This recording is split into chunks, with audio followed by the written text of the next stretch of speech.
India में हर जगह dust है।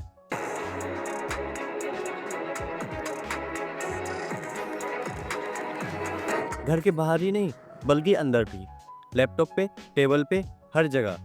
कभी नोटिस किया है कि ये डस्ट आखिर आती कहाँ से है? क्या ये कोई जादू है या इसके पीछे कोई साइंटिफिक रीजन छुपा है? आज हम इसी सवाल के जवाब ढूंढने वाले हैं। यह है सैटेलाइट डस्ट मैप। इस मैप को ध्यान से देखो। ये जो है ना, ये इंडिया है, और ये जो आप रेड रेड देख रहे हो, पता है ये क्या है? ये एक्चुअली डस्ट है। और ये सारी डस्ट इस साइड से इंडिया आती है, जो पूरे नॉर्थ इंडिया में एक बड़ा डस्ट का रीजन बनता है। पर हमने तो सुना था एयर पोल्यूशन का मेजर रीजन प्रणाली का जलना होता है, गाड़ी और इंडस्ट्री से निकलने वाला धुआं होता है। देखो, सही बात है, लेकिन मैं यहाँ पर एयर पोल्यूशन की बात नहीं कर रहा। एयर पोल्यूशन की प्रॉब्लम को तो बहुत लोगों ने हाईलाइट किया है। मैं यहाँ पे डस्ट यानी धूल की बात कर रहा हूँ। हमारे देश में एयर पोल्यूशन की बहुत बड़ी दिक्कत है, पर उसका सोल्यूशन आसान नहीं है। उसके लिए एक केयरफुल प्लानिंग लगेगी, एक बहुत बड़ा बजट लगेगा, एक सेंट्रल लेवल पे, जहाँ पे आप सारे स्टेट्स को साथ ला पाओ, उस लेवल की प्लानिंग लगेगी। लेकिन धूल यानी डस्ट के सॉल्यूशंस रिलेटिवली काफ़ी सिंपल और इजी हैं, और इसमें उतनी ज़्यादा प्लानिंग और बजट की भी कोई ज़रूरत नहीं है। और अगर हम डस्ट की प्रॉब्लम सॉल्व कर ली तो एयर पोल्यूशन का 60% प्रॉब्लम आप मान लो सॉल्व हो जाएगा। एयर पोल्यूशन और डस्ट में क्या फ़र्क है? देखो, जो गाड़ियों से धुआं निकलता है उसमें सल्फेट्स होता है, नाइट्रेट होता है। ये बहुत ही हार्मफुल केमिकल होते हैं, बट उनमें ये वाली धूल नहीं होती है।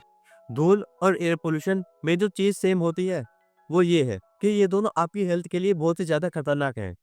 एक रिपोर्ट के अकॉर्डिंग दिल्ली में एयर पोल्यूशन की वजह से on an average life expectancy 7.8 years कम हो जाती है। अस्थमा, ब्रोंचिटिस, लंग इन्फेक्शन, ये सब बीमारियों की तो मैं बात ही नहीं कर रहा हूँ, ये तो अलग है।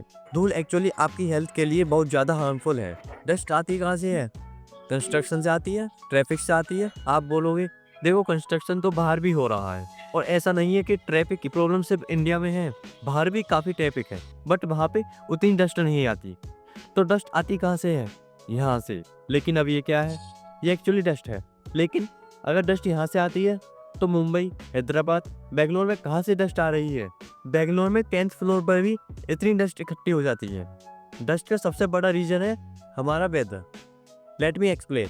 ये है वर्ल्ड मैप। इन रीजन में आप ध्यान दो। इस पूरे रीजन में अरेबियन पेनिनसुला बोलता है। ये अरेबियन पेनिनसुला नाम इम्पोर्टेंट नहीं है, बट इम्पोर्टेंट ये है कि इनमें basically UAE, Saudi Arabia, Kuwait, Qatar, Oman जैसे कंट्रीज़ आते हैं। और इन कंट्रीज़ की एक कॉमन चीज़ क्या है? ये मैक्सिमम डेजर्ट एरिया है।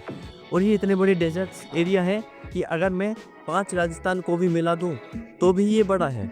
डेजर्ट होने का कारण यहाँ पे हवा बहुत तेज चलती है और डेजर्ट स्टॉर्म्स आते हैं। इन हवाओं में काफ़ी ज़्यादा क्वांटिटी में डेजर्ट डस्ट होती है।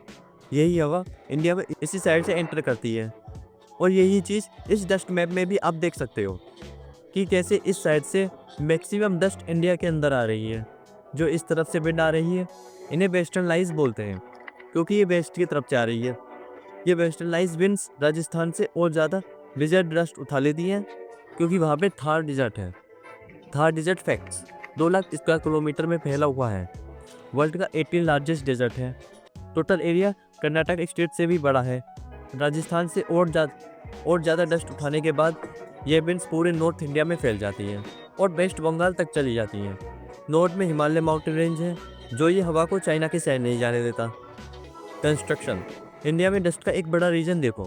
दुबई में भी कंस्ट्रक्शन होते हैं, वो भी डिजर्ट के पास है, बट फिर भी वहाँ इंडिया से कई गुना कम डस्ट है। इंडिया में हर छोटी बड़ी जगह कंस्ट्रक्शन होता है, ये तो आपको पता है। और ऐसी कंस्ट्रक्शन साइट से भारी मात्रा में डस्ट हवा में उड़ती है, इसलिए आप ग्राउंड फ्लोर पर रहो या 10th फ्लोर पर, आपके घर में धूल आएगी। Tier 1 cities like Delhi, Mumbai, Bangalore में डस्ट का एक बहुत बड़ा रीजन एक्चुअली कंस्ट्रक्शन निकल कर आता है। लेकिन जब दिल्ली में पोल्यूशन बढ़ जाता है दिवाली के टाइम पे, तो तुरंत कंस्ट्रक्शन बंद कर दिए जाते हैं। गवर्नमेंट की dust control rules. Construction sites के चारों तरफ बैरियर्स होने चाहिए। कोई भी कंस्ट्रक्शन साइट ओपन नहीं होनी चाहिए। सैंड ऐसे ही खुले में नहीं पड़ा होना चाहिए। ट्रक के ऊपर कपड़ा होना चाहिए। ट्रक के टायर्स क्लीन होने चाहिए। कंस्ट्रक्शन साइट्स पे रेगुलर वाटर स्प्रेइंग होनी चाहिए। वाटर स्प्रिंकलर्स से डस्ट हवा में उड़ नहीं पाती और ज़मीन पे सेटल हो जाती है। सीई की स्टडी के हिसाब से वाटर स्प्रिंकलर्स करते ही कंस्ट्रक्शन साइट्स के आसपास डस्ट तुरंत कम हो जाती है।